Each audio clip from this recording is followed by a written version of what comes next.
Hi hello friends, welcome back to the robust foods. నేను మీ మౌనిక పరమేశ్వర్. ఈ వీడియోలో ఎంతో రుచికరమైన మామిడికాయ పులిహోర ఎలా చేసుకోవాలో చేసి చూపించబోతున్నాను. ప్రతి శ్రీరామనవమికి మా ఇంట్లో మామిడికాయ పులిహోర దేవుడికి నైవేద్యంగా చేస్తాను. ఈసారి మీరు కూడా మీ ఇంట్లో ట్రై చేయండి.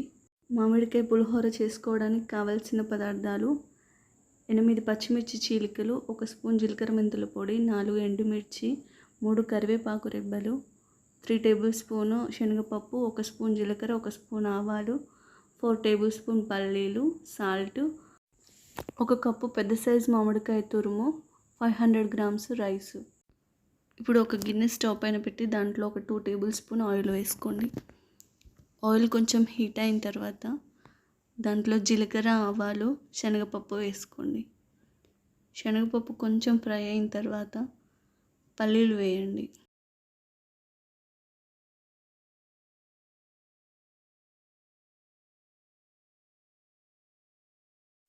ఇప్పుడు దీంట్లో పచ్చిమిర్చి వేసుకోండి. పచ్చిమిర్చి మంచిగా ఫ్రై అవ్వాలి, ఎందుకంటే ఇది మధ్యలో తింటూ ఉంటే చాలా టేస్టీగా అనిపిస్తుంది. పచ్చిమిర్చి కొంచెం కలర్ చేంజ్ అయిన తర్వాత దీంట్లో కరివేపాకు వేసుకోండి. ఇంకా ఎండుమిర్చి కూడా వేయండి. ఒకసారి బాగా కలపాలి.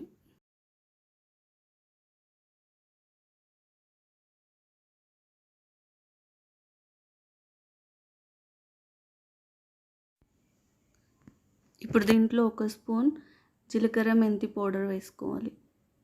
తర్వాత 1 టేబుల్ స్పూన్ పసుపు వేసుకోండి. ఒకసారి బాగా కలిపి తర్వాత దీంట్లో మామిడికాయ తురుము వేసుకోవాలి. మామిడికాయ తురుము ఇలా పొడవుగా తురుముకుంటే మనం తింటూ ఉంటే మధ్య మధ్యలో పంటకి తగిలినప్పుడు చాలా టేస్టీగా అనిపిస్తుంది.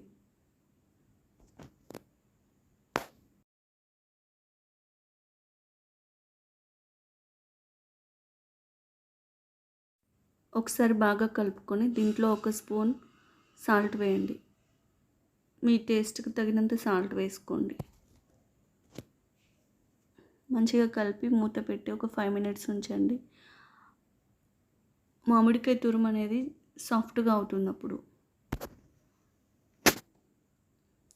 చూడండి, 5 మినిట్స్ తర్వాత మామిడికాయ తురుము సాఫ్ట్గా అయిపోయింది. ఇలా సాఫ్ట్గా అయితే సరిపోతుంది. ఇప్పుడు దీంట్లో మొత్తం రైస్ యాడ్ చేసి మంచిగా కలుపుకోండి. మనం రెగ్యులర్గా చేసుకున్న చింతపండు పులిహోర కంటే కూడా ఈ మామిడికాయ పులిహోర అనేది చాలా టేస్టీగా ఉంటుంది. మీరు కూడా ట్రై చేసి చూడండి. ఇప్పుడు ఈ రైస్ మొత్తం దీంట్లో వేసి మంచిగా కలుపుకోండి.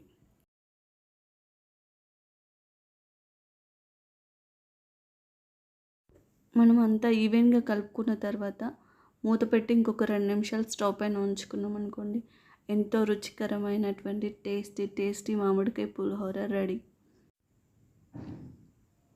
వావ్, చూడండి, చూడగానే నోట్లో నీళ్ళు ఊరిపోతున్నాయి.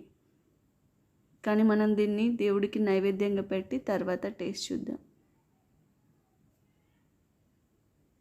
ఒక చిన్న కప్పులో ఇలా తీసుకొని దేవుడికి నైవేద్యంగా పెడదాం ముందు.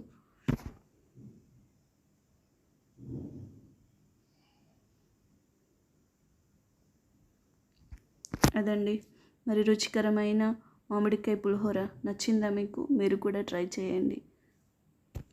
ఈ వీడియో కనుక మీకు నచ్చినట్లయితే లైక్, షేర్, కామెంట్ చేయండి. సబ్స్క్రైబ్ చేసుకోవడం మాత్రం మర్చిపోవద్దు.